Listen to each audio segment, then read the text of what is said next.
Good afternoon.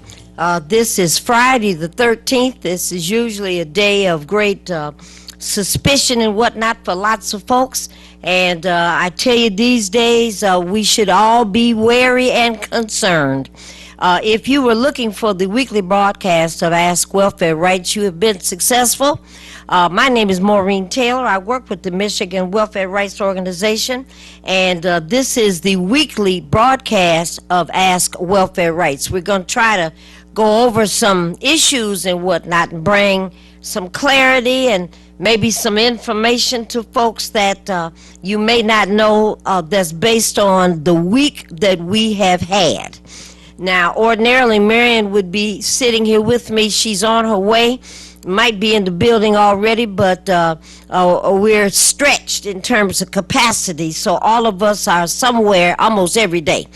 So let me just give you an official welcome, and let me just share with you the call-in numbers should you decide, even on a taped broadcast like this is. We're working and trying to figure out a way where we can open access to folks to be able to call us while we're on the air.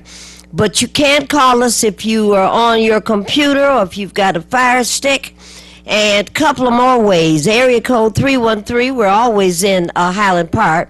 And the call-in numbers are 868-0342, 868-0351, and 868-4336.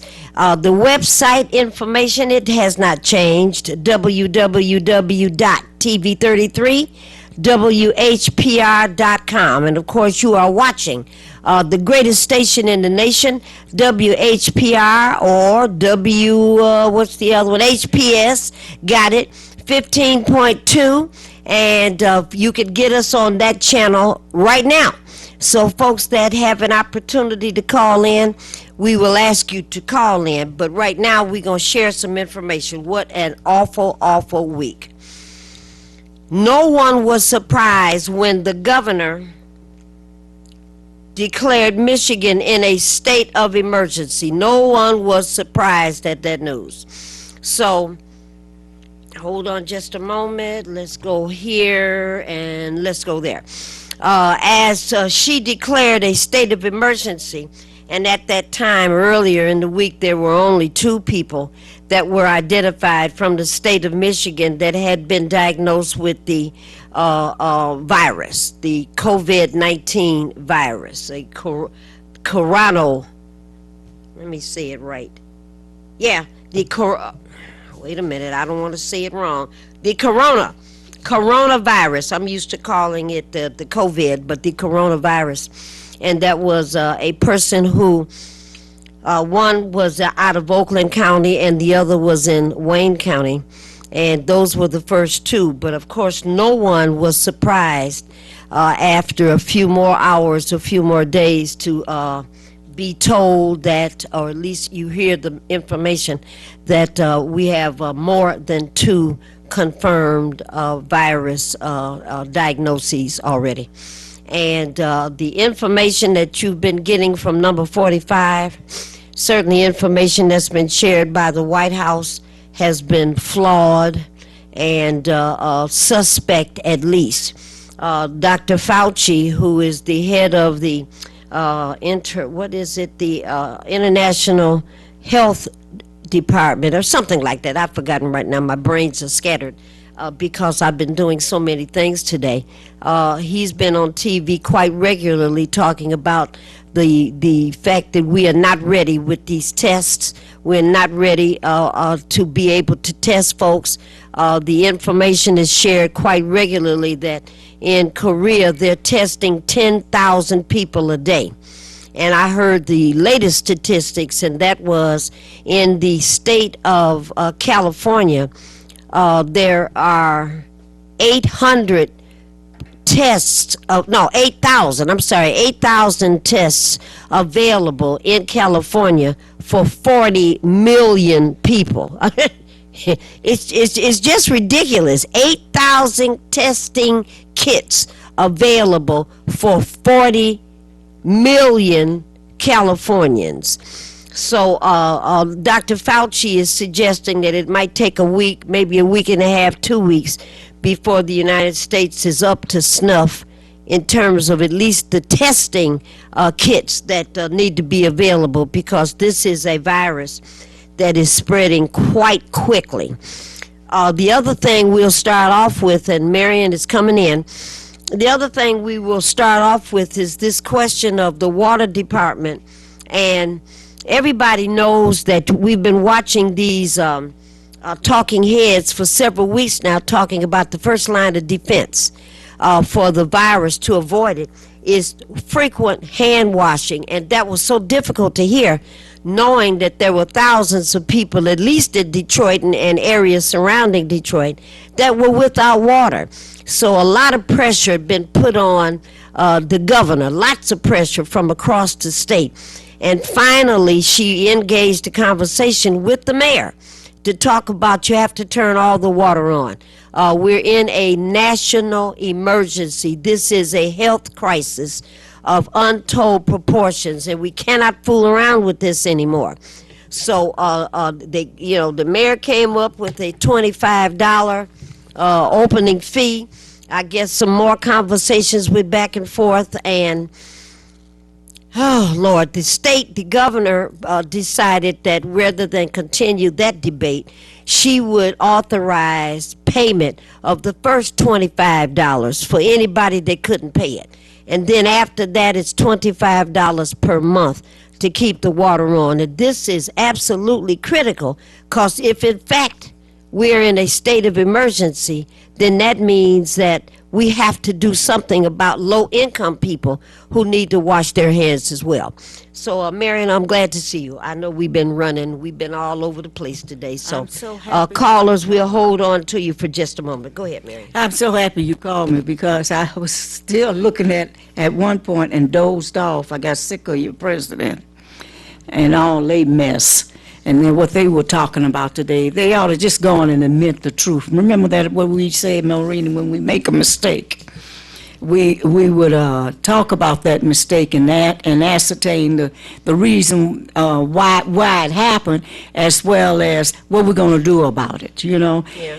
Now, that don't exist, not with these fools, because on the one hand, he can move to fight for those $1 trillion for Wall Street, but at the same time, you have all these people out here that need water. What a trillion? You can't even imagine in your mind what $1 trillion is.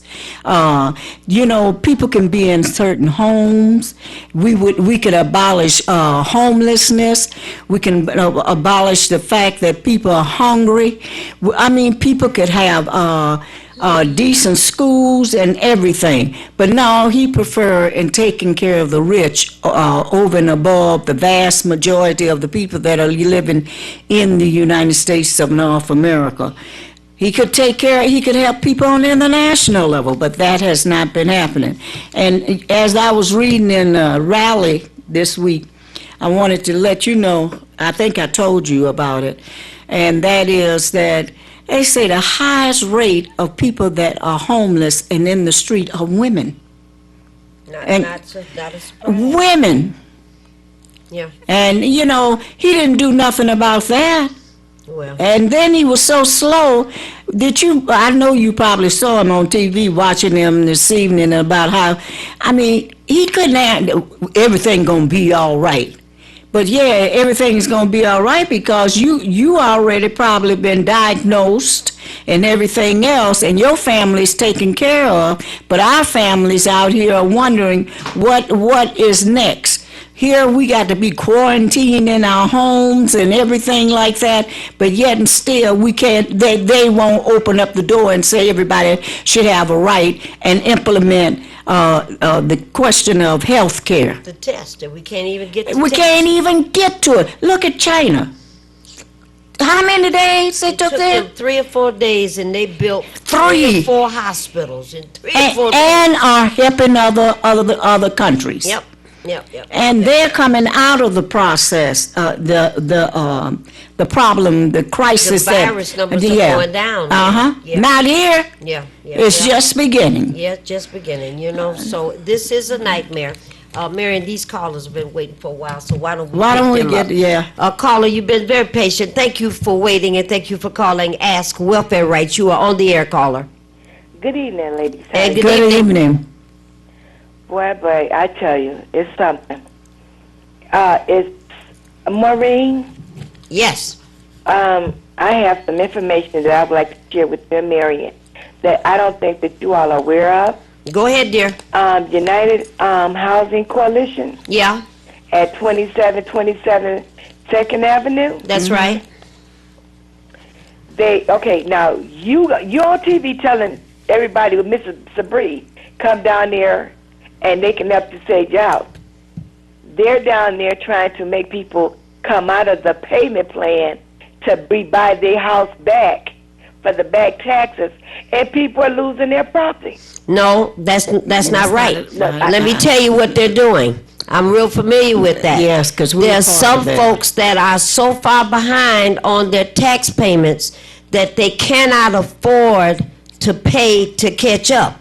So what the United Community Housing Coalition did is they sued so they would get permission to buy my house, okay? They would buy it, take it off the foreclosure list, sell the house back to me, taxes are paid, and I stay in my place and I never have to move. Okay. And that's not a new program. We've been working with that for quite a while. For years. I'm just saying, I was down there today, and this lady owed $9,000 in back taxes, and I got her on a payment plan 2 years ago. So she was going to get the, what you call that? Because where you the city council, where you under the pay limit, Talking about a payment plan? No, oh gosh, what you call that thing? Keep talking about it, then you'll remember what it's called. But go ahead. I'm so tired. I'm telling you, I told y'all in September it was it for me. Where you the board of something at the city county building. When you're trying to get your taxes amendment. The assessor's office? Yeah, the assessor's office. Okay. Okay, and so... Now, there's two different things now. City assessing office is the one we're all beating up because they won't give us our money back for the taxes that we would charge, that's city taxes. Right. Okay? Alrighty, so there are a lot of people that are behind in Wayne County taxes. That's different. Right. Exactly. Okay, go ahead. I'm talking about the one where you can fill out the application. Yes. The board of review.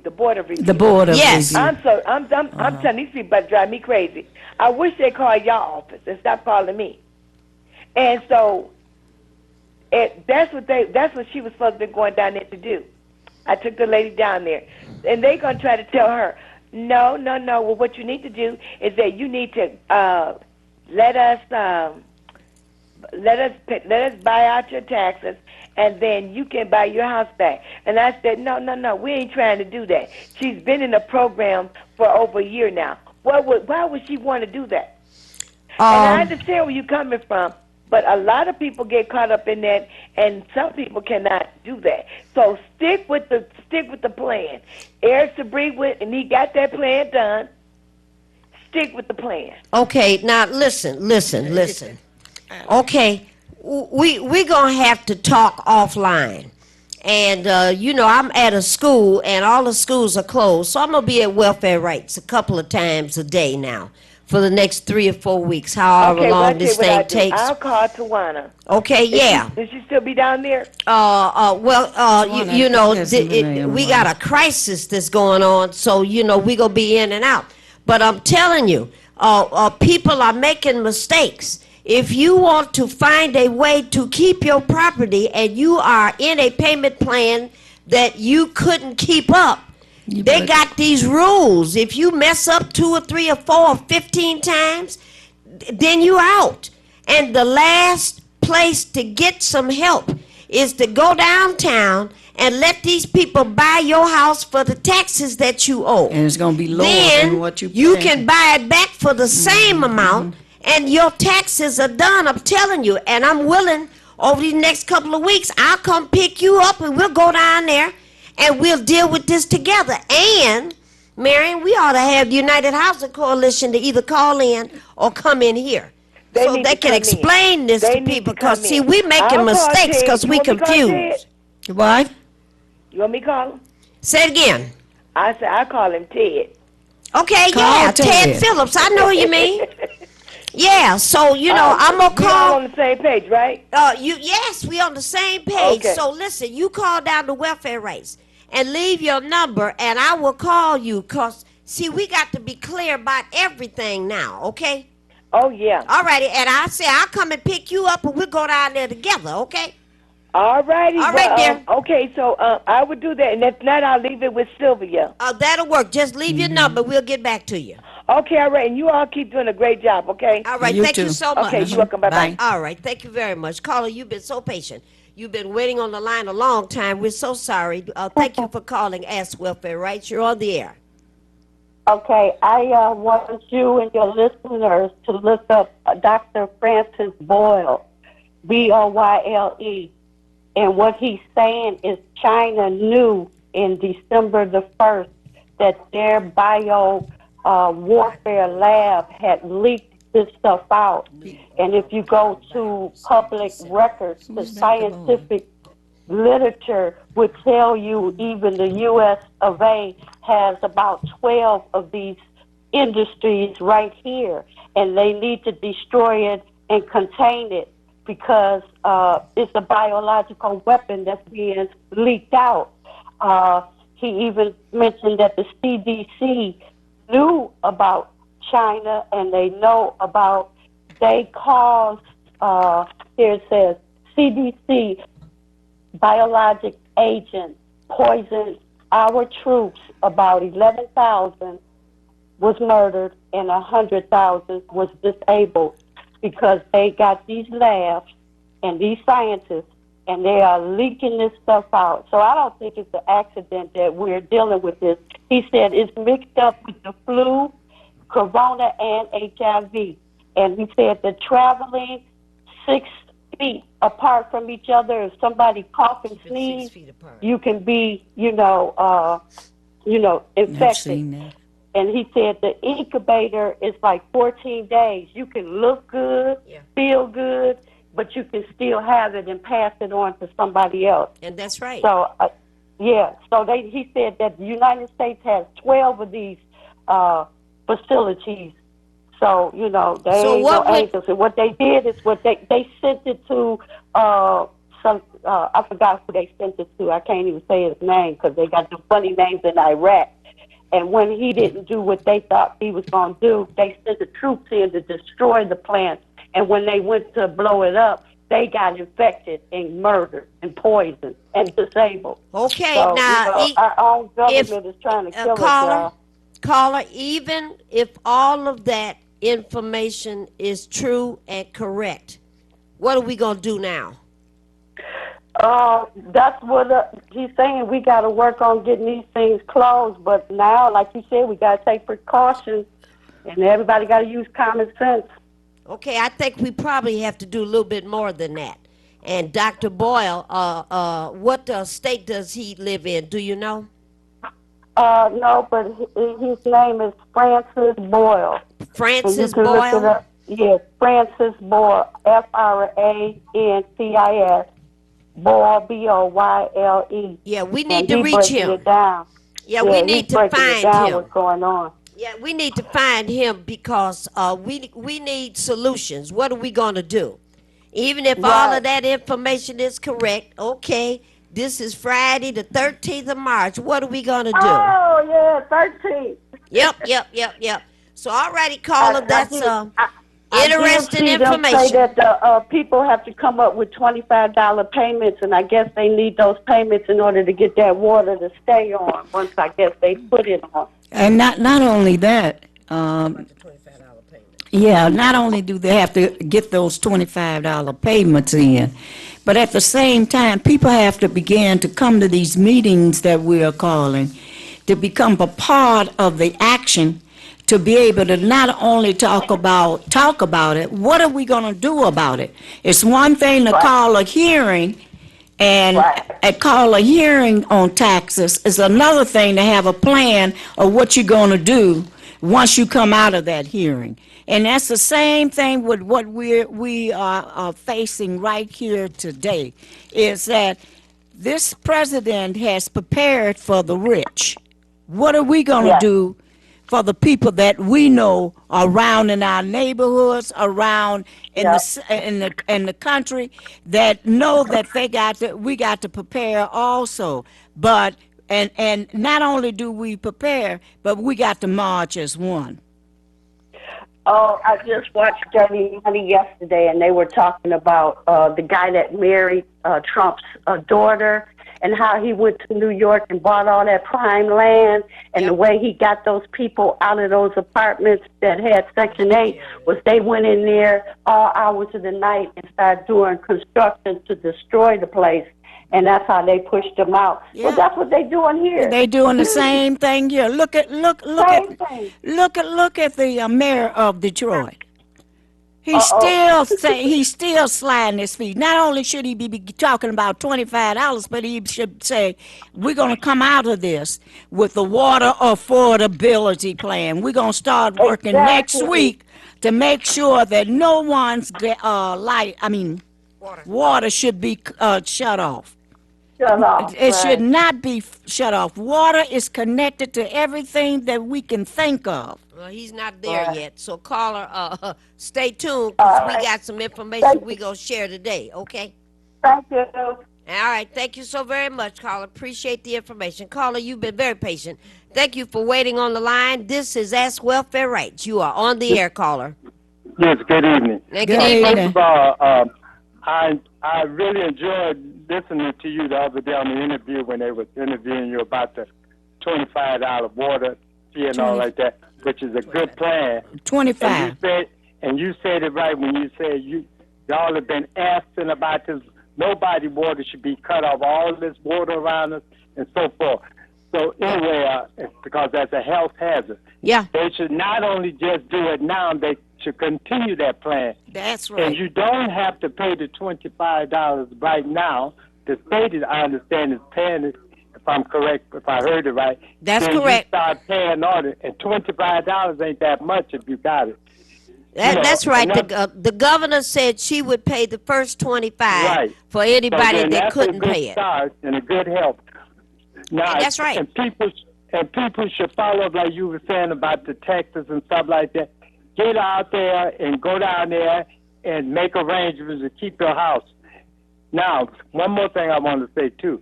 I noticed they were talking about no more than 200 people in the gathering and all this. They canceled it. Mighty funny they have been closed in there, the casinos. Oh, I didn't even think of that. What was that? They didn't close the casinos. Well, I was talking to one of the security guys. I didn't think of that. Yeah, see, I was talking to one of the security guys today, and we were talking, and we were to lie. I say, of course, that's money, but they ain't closed any other casinos. I know MGM in Nevada, I think, they cut their buffet out, but I ain't heard them say nothing about the MGM in Detroit here. So I wonder why they ain't did nothing about all these people coughing and everything else in the casinos. I know why. That's money. Caller, I don't think we even thought of that. You know, they're talking about no more than 200 people should be gathered together anywhere. And I hadn't even... They talking about that. And so what thought of that. The people in the casino? Yeah, it's about money. And if it's about money, then they're exempted. You're right. Yeah, I thought about that last night, and this morning I was talking to one of the security guys, and we were talking about that, and they know what that's about. Money, but they can get the virus too, and they'll probably get colds and wherever they come from, or get that virus and all. And and the schools are closed. I think they made the right decision on closing the schools for They did for 3 weeks. Yeah, and they we got did. a lot of our Detroit public schools students that don't have internet or computers or whatever the stuff they use, and so how are they going to help them and keep them, up to date on their lessons and all this whatever. Okay, well, But, caller, we're going to ask you to get a pen and paper and listen offline, because I've got some new information I'm going to share Okay. about just that issue that you're talking about. But thank you for mentioning Yeah. that casino. I never even You're thought right. of that. They Yeah, going to but keep right I on thought about that collecting money. last night. I thought about that when they talking about the big churches. Yeah. Baptist churches, all there, 200 people, and they giving them fines, anybody to do more than that. What about the casinos? You got 3 of them here. Good point, caller. You thinking, okay? I'm going to hang up and listen off there. All right, thank you very much. Right. But Marion, I hadn't thought of that.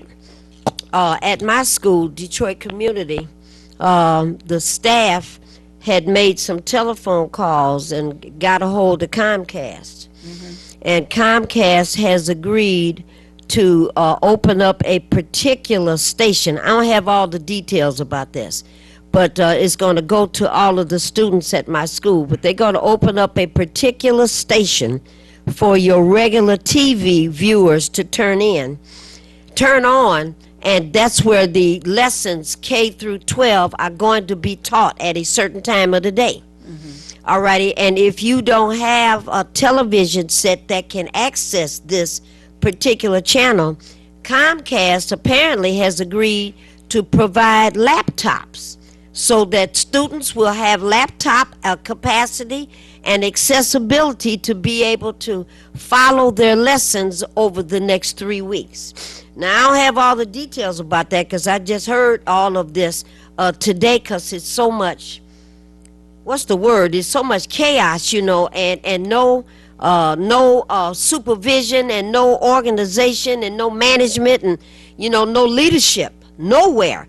This is our Katrina, and we're having to figure out what it is we need to do. Now, I don't think it's just my school that's involved with accessing Comcast airtime to be able to get your lessons on TV.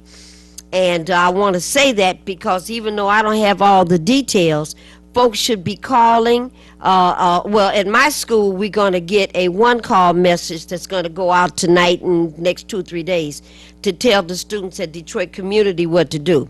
So anybody else, you're going to have to call Gompers, you're going to have to call Mumford, you're going to have to call whatever the school is, or down to the Detroit Public School, and get the details of what your student, what your family, what your child has to do to access their information.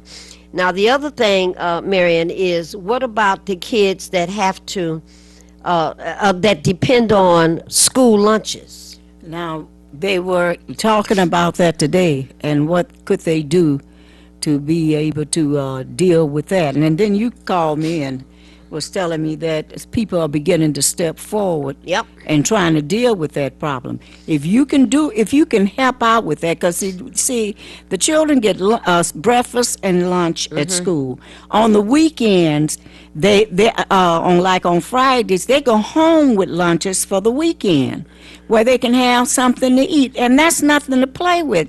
They have to have something to eat, and so therefore we have to do something. Well, the governor apparently has said that the kids have to be fed. That's right. And I don't know what, again, you kind of sit around and you wait for somebody to give you the information on how you planning on doing this. And nobody, I didn't hear nothing.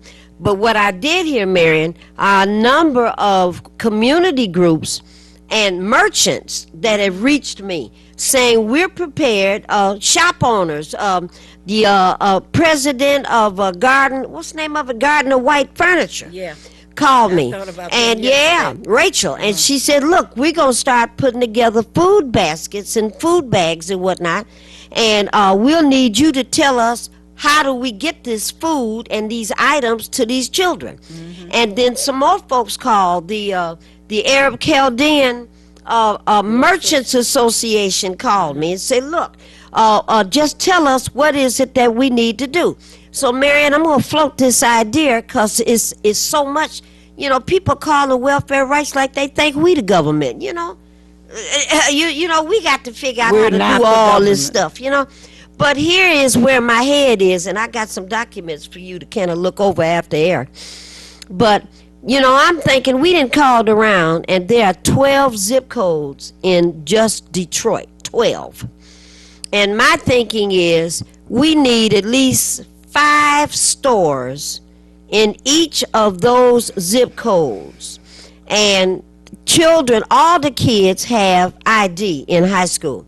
I'm not sure what they have in elementary school, but parents have access to a report card or something.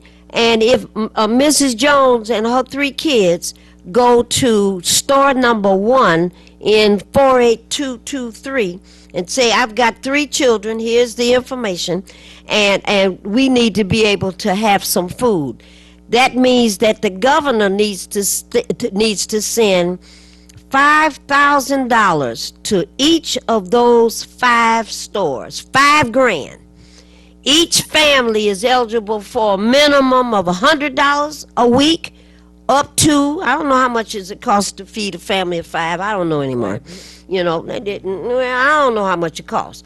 And maybe a minimum of $100. If you have a large family, maybe $150 every week. You cannot forget that some of those children have younger children that's in Elementary school? Not only at elementary school, nursery and all that type of stuff.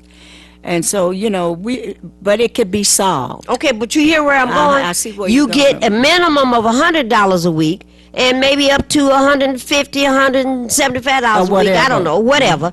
And we'll come up with the right numbers. And those folks go to that store every week with that information and that documentation. And maybe after the first week, we find out that $5,000 is, or $4,000 has been spent. Maybe we need to get more money in these stores so that otherwise, if you ask people to put together food baskets, that means they put in the basket what they like. And it's better to send moms and the family to the store and you go get what you need. And $100 or $150 at every week. You can go to get those things. And, you know, your information is there. Mary Jones, what's the address? They can take that down to make certain, and I'm saying it that way, to make certain that the mom don't go to all 5 stores, which I wouldn't care about. Because what that would mean is this family had a chance to eat seconds and had snacks. But we would ask people, just try to get this amount of food per week so that everybody would be able to get something to eat. And we can do that. And I know how some of you folks are out there. Well, those folks get food stamps now. This different. This is much different. Yeah, this different. They need their food stamps plus that food that Maureen is talking about. And I think that would mean that. And that would mean also that the seniors also would get food brought to them in that type of stuff. Well, schools are closed. Now, we'd have to work out seniors. Well, they're not in school. You got to sit up here. No, if they're in some type of senior housing or something like that. But we'd have to work out those details. Not well, I don't mean you and I, but I'm saying we'd have to work out those details because right now I'm talking about kids that are not in school, and specifically on the weekends. To that kind of situation, Monday through Sunday. Okay, and because they're supposed to be out until 3 weeks. 3 weeks. And for 3 weeks, we ought to feed them good. Caller, you've been so patient. Thank you for waiting, and thank you for calling. Ask Welfare Rights. You are on the air. I don't know if this makes sense or would help, but what about the school buses? If they can pick up, can they deliver the food? Also, food and friendship, if the seniors can't come out, can they deliver the food? Because they got vehicles. Though these are what Marion is saying, what you're saying, Meals on Wheels used to get delivered. They still get delivered. Are we able to come up with a plan to feed these kids specifically in the next 2, 3, 4 days? So I don't think any ideas are bad. We got to just figure it out. That's why I was saying, if the school buses pick the kids up, can they now deliver the food? Because they're not going to do nothing if the kids are not going to school, so they're not working. Can they change their position from picking up the kids to delivering them the meal? Well, at my school, we have 6 buses, and we have 419 stops. 419 stops. Yeah, see, so the bus stop on the corner of this and this.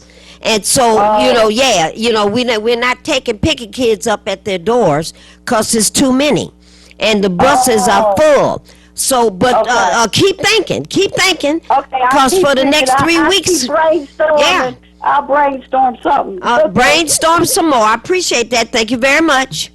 Okay. All right, callers. All right, we got to think this through. Caller, thank you for calling Ask Welfare Rights.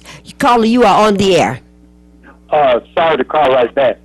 One more thing I thought about, too. What are they doing to help the homeless and the people that's in them shelters, like down there on, on Mac and 3rd, is it? Yeah. Are they testing them? I haven't heard them talk about doing anything to help them.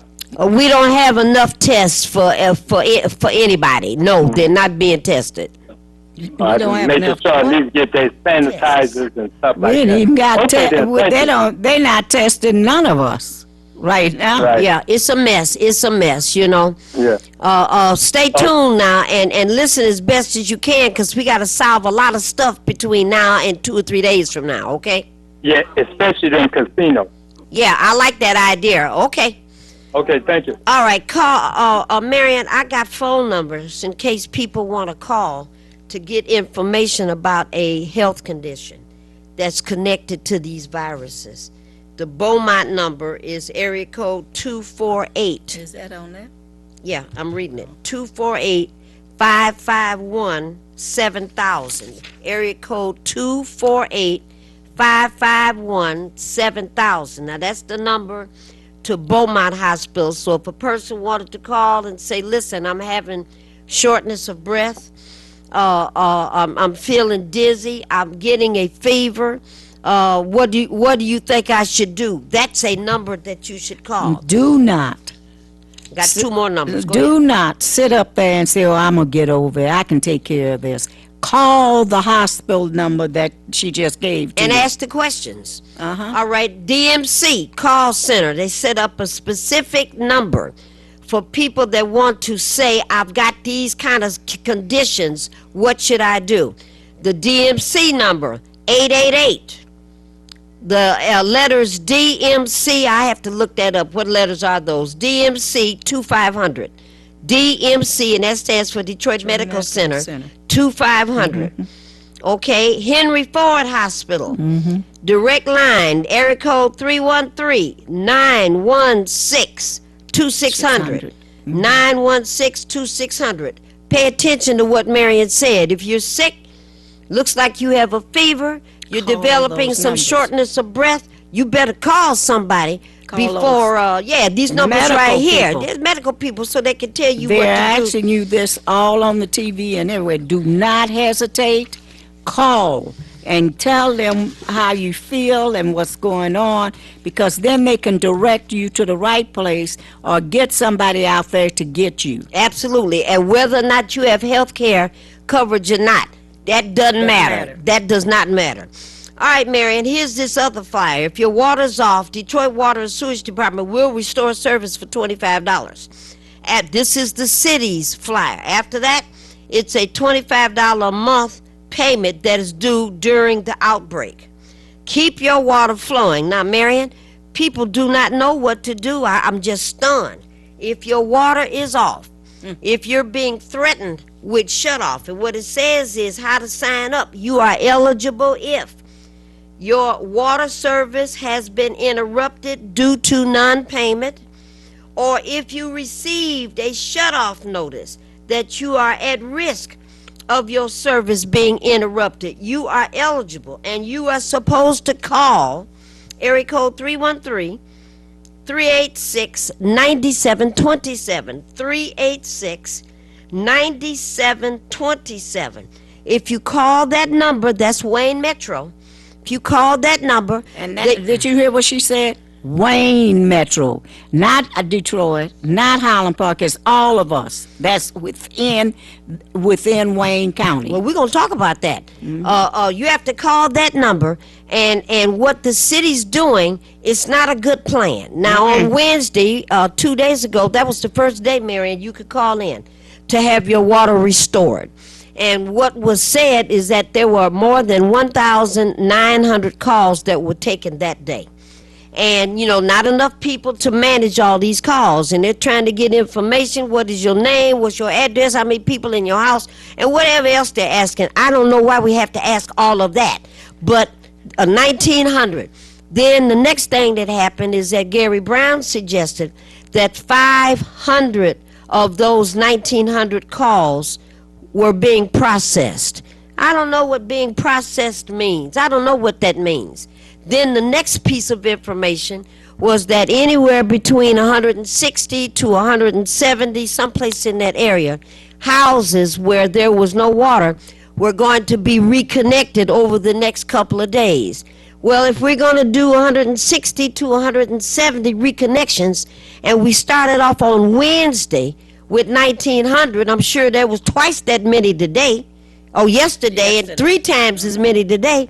How long is it going to take, Marion, to get the water turned back on? And it's the first line of defense. They need to be hiring some people to help out with that. Oh, Lord. Well, because this is an issue, there is a meeting, Marion, tomorrow morning, 10 o'clock in the morning, a leadership meeting to talk about how do folks in the grassroots community come together and put their arms around the fact that Detroit Water Department, Marion, services water at 121 different cities and towns. That means now, look, you hear what Maureen said. 121 cities and towns. Throughout the state of Michigan.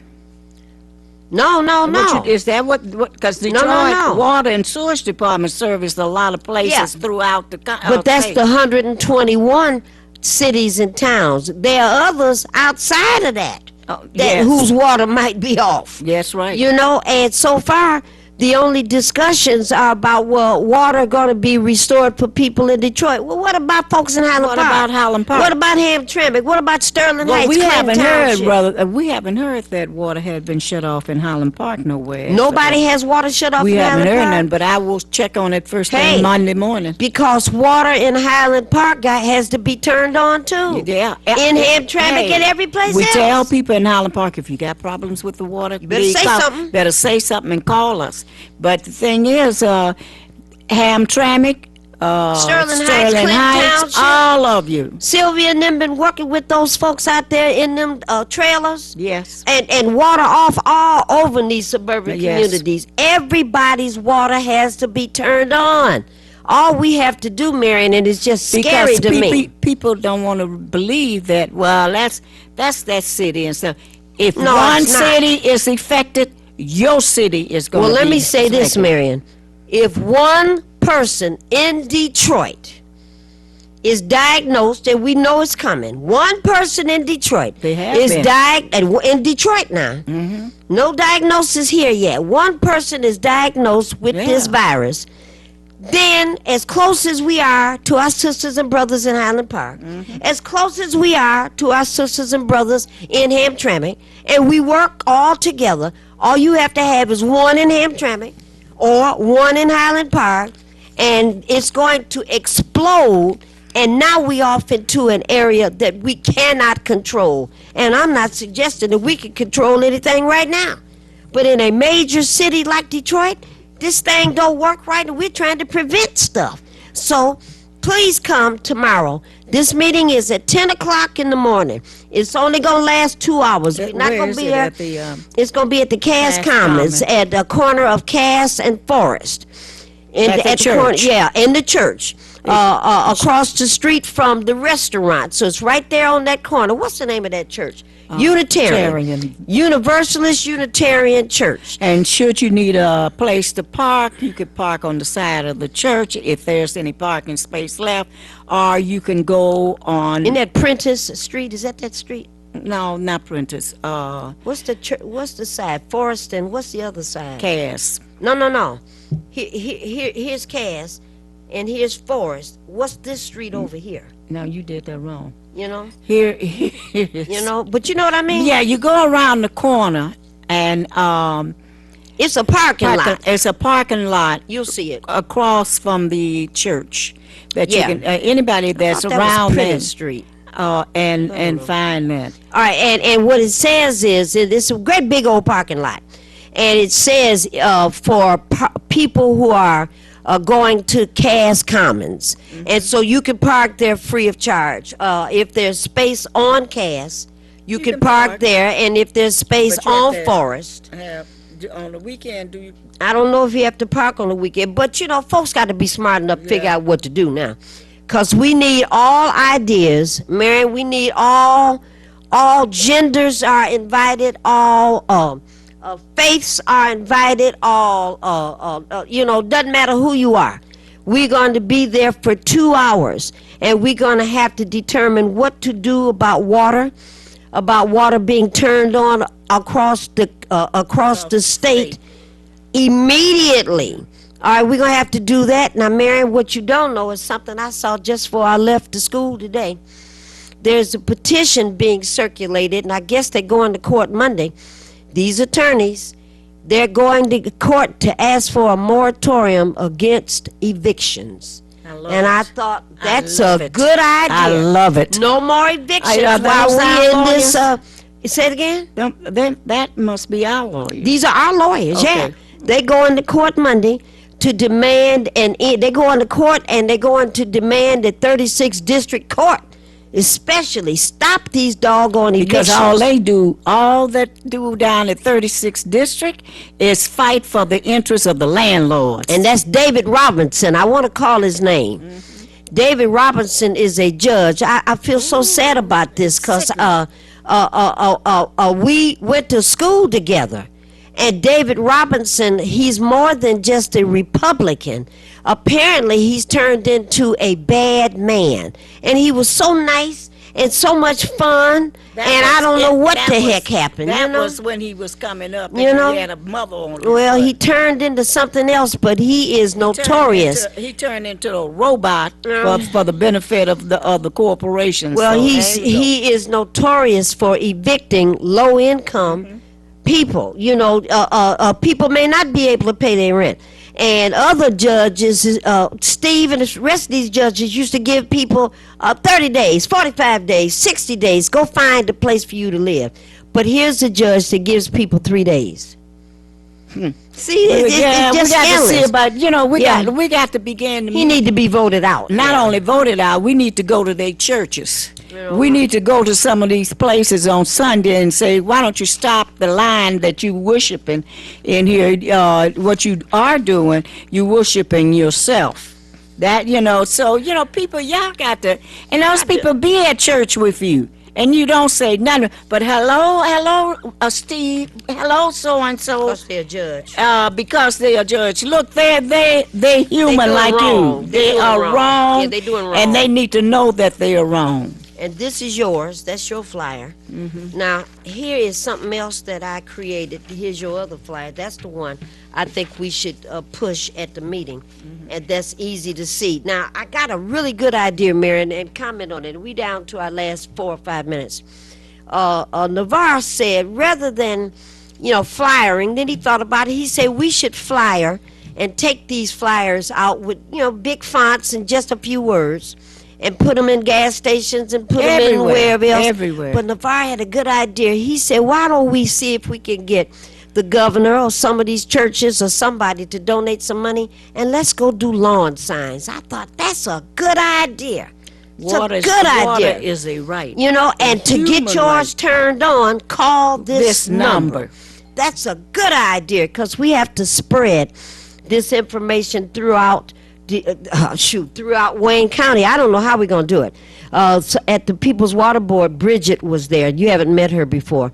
And Bridget pulled together a group of young folks with some good knees, and they ready to go out. Yes, they the have front line. They have to have some good knees. Some of those folks, they'll be at this meeting tomorrow, and they're going to go to suburban communities, Marion, and talk to people about we have to get the water turned on everywhere unless we're prepared to let people die of this virus. Go ahead. We got to, who was it? Malcolm X say, you got to stop saying we sick, master, and understand that you got to stop suffering in your house and not letting people know something is going on. That you suffering. That you're suffering. Do you know there are people in these suburbs now that are also going through some of the same things that we're going through? Houses in Troy, Marion. In Troy. Yeah. Where there's no water, where there's no DTE. Marion, And people being quiet. because, they've been trained to be ashamed. You picked the wrong race, you picked the wrong sex, you picked the wrong job, you picked the wrong education, whatever it is that happened is your fault, and you should be embarrassed because you were too stupid to make your life worth something. So you should be ashamed. That's how society has. That's how they keep us in one spot and suffer, because you don't want people to know what's going on In your house. in your house. Yeah. Okay, we'll know if you die, what's happening in your house. I guess it'd be too late by then. So, all right, Mary, we got about 2-3 minutes left. We have to get this water on, and it has to all be turned on as quickly as possible, and we can't keep I fooling can't around. understand, Maureen, why these ministers are not raising hell about this. They they're pitiful. We didn't put the, Junior, how much time we got left? 2 minutes. We didn't put the Faith Committee. Matter of fact, that's one of the agenda items I'm about to give you now. I'm not going to read this, but what is it here? The committee needs to ramp up the People's Water Board Faith Committee to help coordinate food pickups at places of worship across the city. Everybody, what you were talking about, these seniors may need additional food because ain't no telling what's going to happen here. So we got preachers that need to be involved, but I have to tell you, Mary, the imams, they've been calling me. Oh, And the Welfair imams, Rights, they be the out there. imams and Muslims been out there. The rabbis in the temple been blowing up the phones, and we got some Baptists that jumped out here. The Methodists are already leaping. So, we have to do something. So, Marion, you have about 30 seconds to say goodnight. Good night, and I hope you join this fight and just stop talking and get involved. Don't forget, tomorrow there is a community leadership meeting at the Unitarian Universalist Church on the corner of Forest and Cass. Tomorrow is Saturday, the 14th. The meeting starts on time at 10. It will be over by noon, 2 hours. And during that period of time, we're going to have to tackle water. We're going to have to tackle students being able to eat. We're going to have to tackle restoration of water service and sanitation. We're going to have to do a lot of things, including fighting for tests for everybody to be able to be tested to determine what kind of help they need. And not that testing should not be going to the rich first. It should be going to the least of us. How awful. All right, this is it. Everybody has to get busy. If you don't get busy, whatever happens, shame on you. We will see you and talk to you tomorrow. And those of you that can't come, we'll get a hold of you later. We'll be at Welfare Rights this week. Call us 313-964-0618. Good night.